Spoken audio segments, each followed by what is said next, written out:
Good day.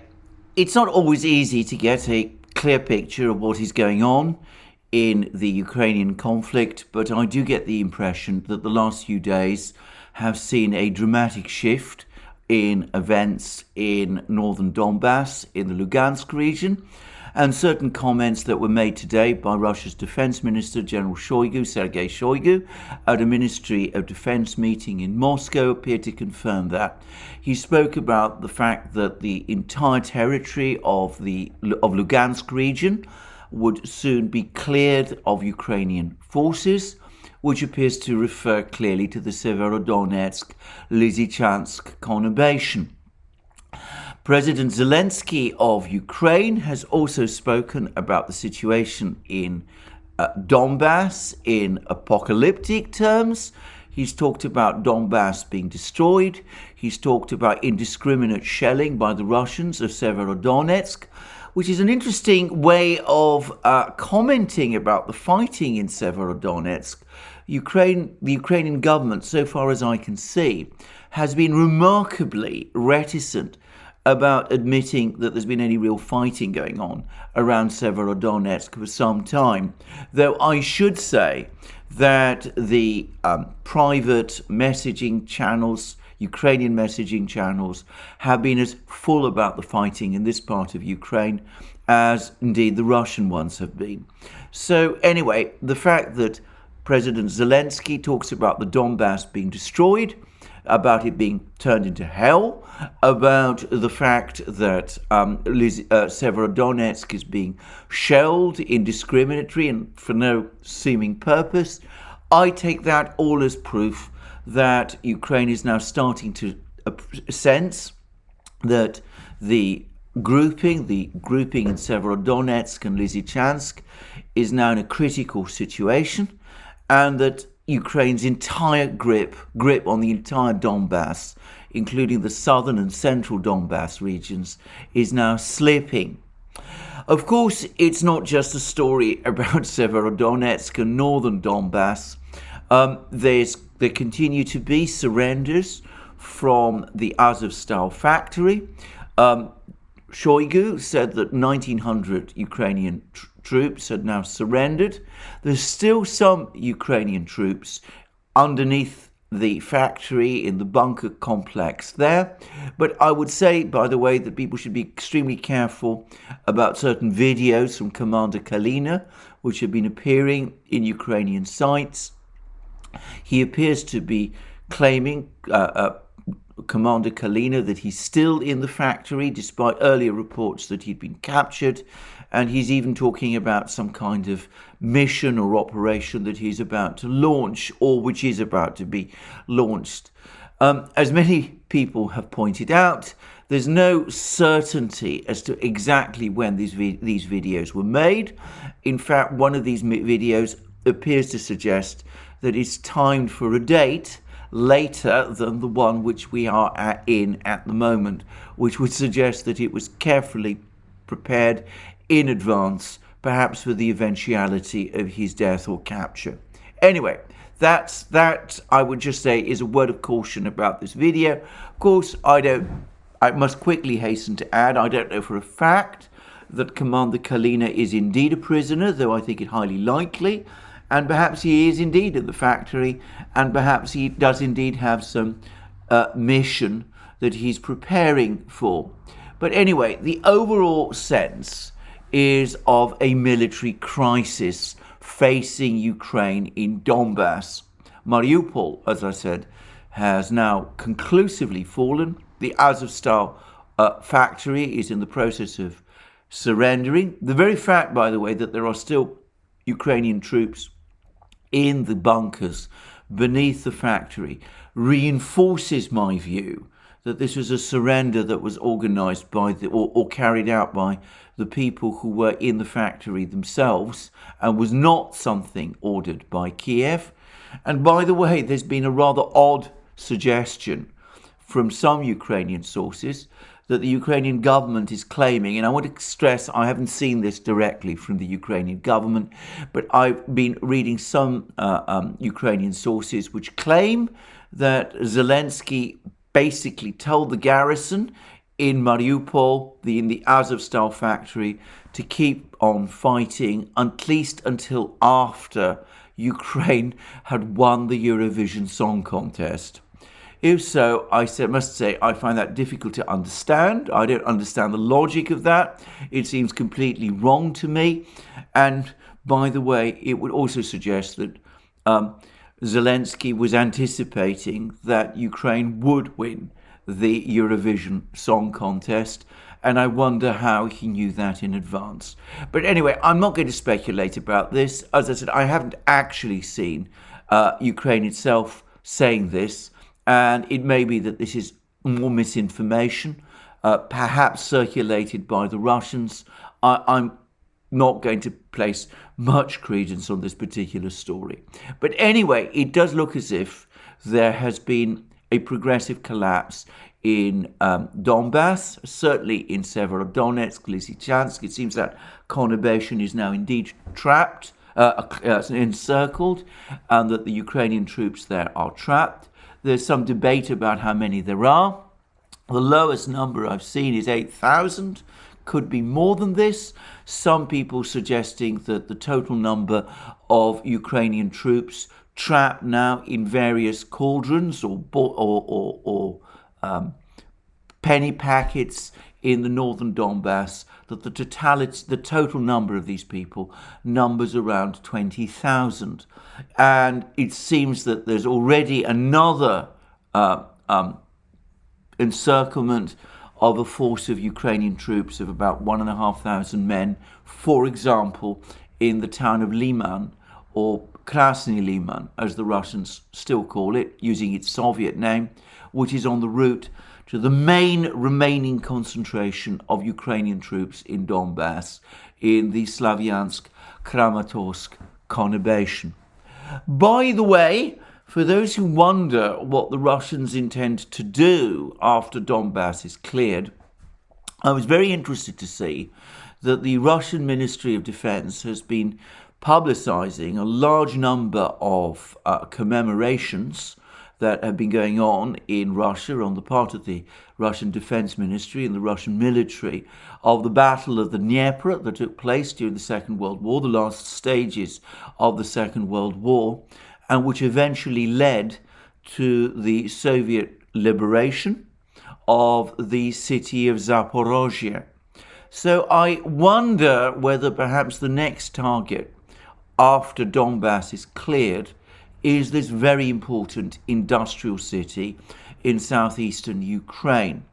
The Russians, of course, already control the gigantic nuclear power station, which is actually located some distance from the city. They captured it fairly early in the war. And the Russians are now saying that this nuclear power station will in fact be working for Russia from now on. So it doesn't look as if they have any intention of returning it to Ukraine. And it does seem to me as if all of these commemorations of the victory in the Second World War and of the recapture or liberation of Zaporozhye may very well point to Zaporozhye being the following target after Donbass itself is liberated, or rather, as well, the Russians would say liberated, cleared of Ukrainian troops. Now, that would suggest that Zaporozhye is a more important target for the Russians than Kharkiv is. Kharkiv is, of course, a much bigger place, though Zaporozhye is quite an important city. And, of course, it is also the location of the very important Motorsic factory, which is a critically important factory producing heavy industrial equipment, including gas turbines, aircraft engines, ship engines, all kinds of products. It's received very heavy Chinese investment. Motorsic is seen by all the various great powers, Russia, China, the United States, as a very important strategic asset. The Chinese, as I said, have invested heavily in it. So perhaps the capture of Zaporozhye is high on the list of priorities, of pending priorities for the Russians. Or it could be that this is another attempt to confuse the Ukrainians, to make them think that the attack will be on Zaporozhye when it might be on somewhere else. And that somewhere else, for example, could be Kharkiv. And here it's interesting to see how that counteroffensive that we were hearing so much about has now unraveled. There's more and more information every day, trickling out every day, of the Russians recapturing villages that were lost or rather occupied by Ukraine over the previous 2 weeks, over the course of this counteroffensive in Kharkiv, northeastern Kharkiv, that was so much talked about. The Ukrainians certainly have been pushed back from the Russian border, which of course was much that people had been talking about. It was the great point of the supposed victory that had been achieved northeast of Kharkiv. I still think it's unlikely, by the way, that the Russians are aiming to capture Kharkiv anytime soon. It's a big place. It's a population of 1.5 million people. At least it had that population before the war. That makes it 5 times bigger than Mariupol, for example. And rather like Mariupol, it does have some of these huge factories to which Ukrainian troops could retreat, and some of which, of course, have presumably these bunker complexes like the one we've seen in Azovstal. A good example is the Malyshev tank factory, where the legendary T-34 tank, the main Soviet tank of the Second World War, was first developed. And Malyshev, this tank factory, which has been, by the way, bombed by the Russians at various points during the war, Malyshev, it remains very much another strategic industrial asset of importance to Ukraine. And given its role in the Soviet military industrial complex, I would have thought it plausible that similar bunker complexes exist below the Malyshev factory as were found in Azovstal, below Azovstal. What I think is less clear to me is whether any of these Ukrainian troops in, say, Severodonetsk, Lysychansk.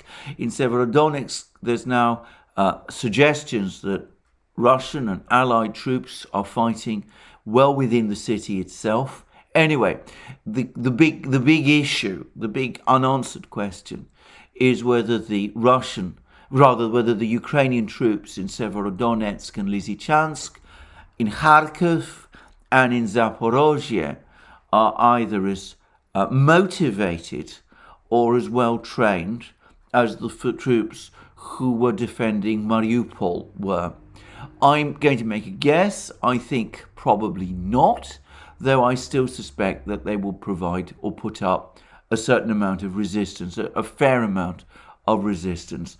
I don't think these cities will just fall, and I think heavy fighting would be needed to capture them, but I doubt that they would be defended as intensively as Mariupol was. Having said that, I repeat a point which I've made before. It took the Russians just over a month to capture Mariupol, except for the Azovstal factory, and that compares very well with the process of capturing cities held by organizations like ISIS, comparably sized cities held by organizations like ISIS during the recent Middle East wars. There's some suggestions that the Russians, at least, have now worked out effective ways of capturing cities using infantry and certain types of artillery, and that they're able to do it much faster than was possible in the Middle East. Well, I'm not a military man. I don't really know. Anyway, perhaps because things are not going well for Ukraine in Donbass. The mood in the Western media about the war has now changed, but we also are starting to hear less about Donbass and much more instead about Odessa and about the need to supposedly break the Russian blockade of Odessa in order to allow the 20 million tons of grain that have been apparently collecting in Ukraine to get that exported.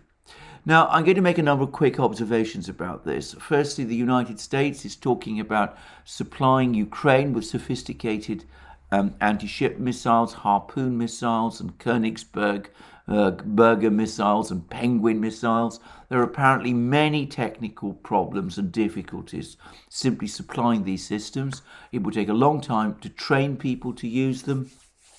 They're intended to be ship-borne missiles, and it's not, at the moment, there aren't launchers available to use them, land-based launchers available to use them. There's talk about a rushed program to produce these. There's some suggestions of detaching launchers from some American ships and transferring them to Odessa, something which I would have thought would be highly visible and would create obvious targets for the Russian missile forces. But anyway, never mind. I have to say that all of this, it seems to me, is based on a false premise, which is that it is the cutting off of wheat from Ukraine which is creating the global food crisis. The global food crisis began in the summer of 2021. I've been reading article after article about it from all sorts of people. Jacob Dreisen was one of the earliest people to talk about the fact that 2022 was shaping up to be a year of famine. And he was writing about this at least as far back as October 2021, long before the Russians imposed their alleged naval blockade of Odessa. So getting grain out of Ukraine is not going to transform the global food situation to any degree. It's simply, it seems to me, another talking point in order to justify further Western involvement in the war and to blame the Russians for a global food crisis to which the war in Ukraine has added an extra dimension, but which was increasing and shaping out anyway. So I don't think that this is going to solve the global food crisis, even if this so-called blockade is broken, which looks debatable at the moment. But beyond that, I have to say that taking food out of Ukraine, given that Ukraine's harvest this year is likely to be only half of what it was last year, seems perhaps an unwise thing to do, given that there are likely to be, quite possibly likely to be, food shortages in Ukraine itself. I would have thought the better thing to do is to concentrate on the humanitarian catastrophe that is shaping out in Ukraine itself. And the best way to do that, and by the way, the best way to get whatever blockade of Odessa is in place, the best way to do that is not to come up with elaborate plans to supply Ukraine with Harpoon anti-ship missiles. It is to persuade Ukraine to sit down and engage in peace talks and to look for a negotiated solution to this crisis. Now, I've talked about this time and again, and I'm going to simply repeat myself again, and I'm afraid I suspect that I'm going to be repeating myself on many occasions. But there have been repeated opportunities to settle the conflict in Ukraine through diplomacy and negotiation. Way back in 2014, just before the Maidan events, the seizure of power, the change of power, there was a negotiated agreement between the Ukrainian parties, between President Yanukovych and the protest leaders, which opened a pathway to fresh elections at the end of 2014, which could have allowed for a peaceful democratic transfer of power to the protest leaders through the electoral and constitutional mechanism. And that was torn up when some of the leaders of the protesters simply ignored this agreement and went and physically seized power anyway by storming buildings, getting the parliament to shift position and announcing that President Yanukovych had been overthrown. Then shortly after this, there was a meeting in London. I remember it happening. I was actually very close to the meeting, to the building in which this meeting was taking place, which is near Regent's Park, in Regent's Park in London. Anyway, there was a meeting in London between the US Secretary of State at the time, John Kerry, and the Russian Foreign Minister Sergei Lavrov. And Lavrov and Kerry came out with a joint statement which outlined a course towards a settlement, an internal settlement of the crisis in Ukraine, a settlement which would have charted a way towards the decentralization of power in Ukraine, the federalization of Ukraine, the grant of autonomy to Donbass, where at this point the first intimations of an uprising against the new Ukrainian government, which had been installed following the Maidan events, the first intimations of that uprising were taking place. Anyway, that joint statement was forgotten, it vanished, it disappeared into the air. Nothing was ever done to implement it. Nobody ever talks about it now. I saw a stray reference to it in an interview that Lavrov himself gave a few weeks ago. Anyway, then there was a meeting in Normandy to commemorate the Normandy landings of 1944, which President Putin of Russia and President Poroshenko of Ukraine attended. Poroshenko and Putin had a discussion. Poroshenko promised Putin that he would be coming up with a peace plan, which appeared to imply some kind of decentralization or autonomy for Donbass. And a contact group was set up to implement this peace plan. And then when the peace plan eventually appeared, it was nothing other than a demand for the unconditional surrender of the fighters, the resistors in Donbass. And when that wasn't acceded to, President Poroshenko ordered the Ukrainian army, which had been gathering around Donbass, to launch an attack on Donbass with a view to bringing Donbass back under Ukrainian government control by force. And that, of course, led to the first Donbass war in 2014, which resulted in August 2014 in Ukraine's comprehensive defeat. And then there was another meeting, another series of meetings, and another ceasefire. And then we had a further agreement, the so-called Minsk I, which again set out various proposals for a ceasefire and various talks and set out the outline for talks. And that was agreed in September 2014. And again, that was never implemented because in February 2015, Ukraine launched yet another military operation to try to recover Donbass, and that led to a conclusive Ukrainian defeat in the town called Debaltseve, and that eventually led to more negotiations, first with Angela Merkel, going to Moscow and having a one-to-one meeting with President Putin, and then to further negotiations in which President Poroshenko of Ukraine was also involved, negotiations which took place in Minsk, and that led to Minsk II, the Minsk Agreement, which this time set out what looked like a timeline, a whole plan for the de-escalation, for the settlement of this crisis. And that required negotiations between the Ukrainian government and the leaders of the Donbass, to agree the terms of autonomy for Donbass and a new constitution and for new elections, which were supposed to take place by the end of the year, by the end of 2015. And as we know, that agreement, Minsk II, was never implemented either.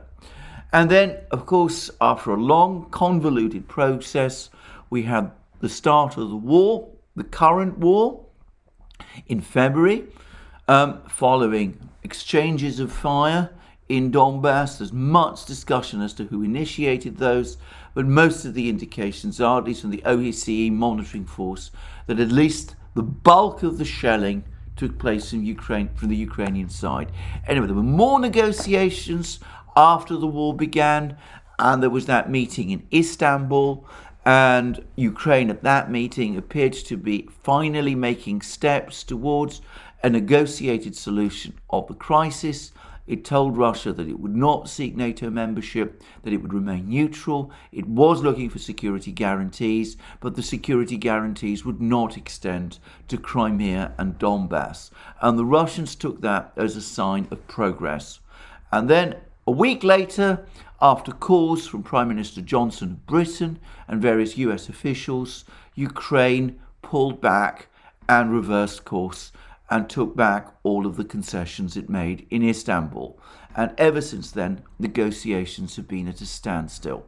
Now, I've provided a recitation of all of this because it is essential to understand that there have been many opportunities to end and resolve this conflict diplomatically.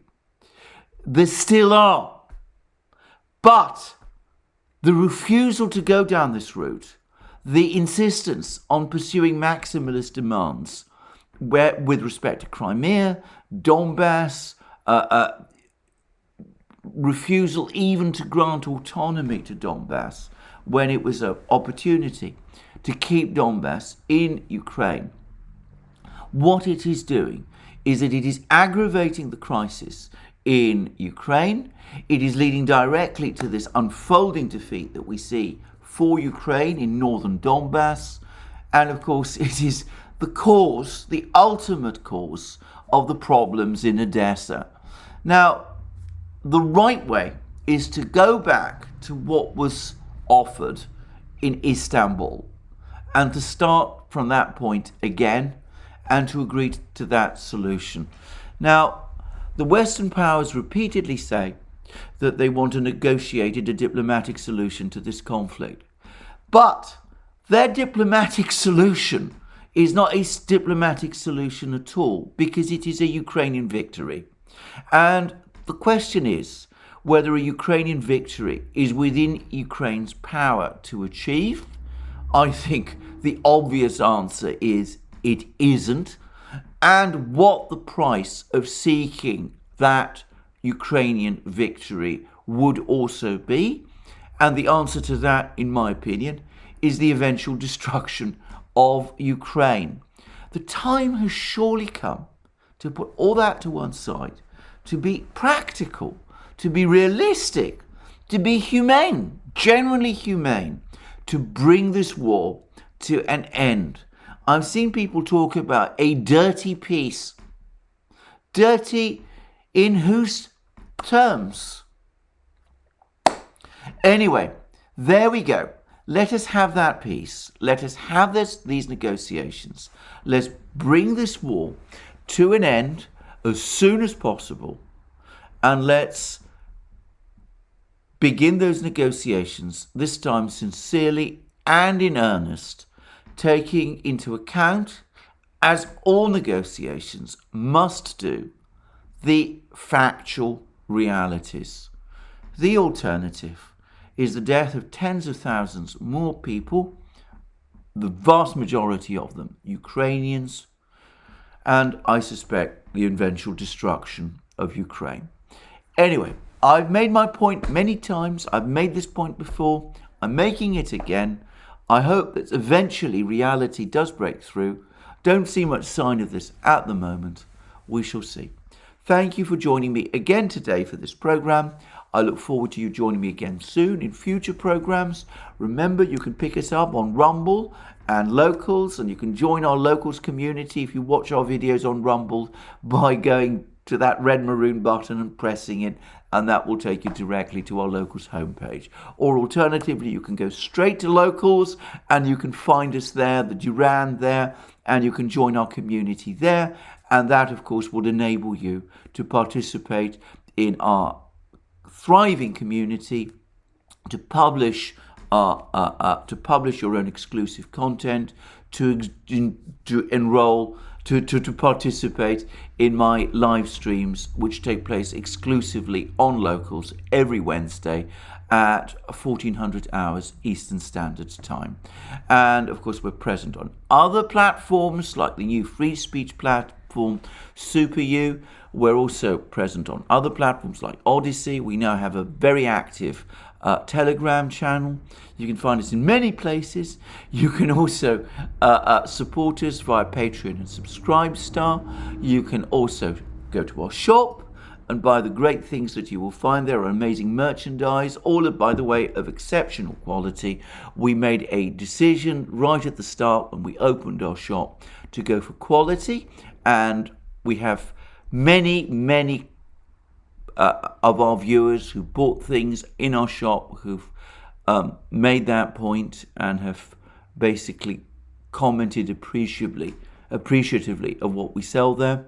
And of course, last but not least, if you've liked this video, you can press the like button and also check your subscription to this channel. That's enough from me today. Thank you for joining me, and I look forward to you joining me soon, and have a very good day. Until then.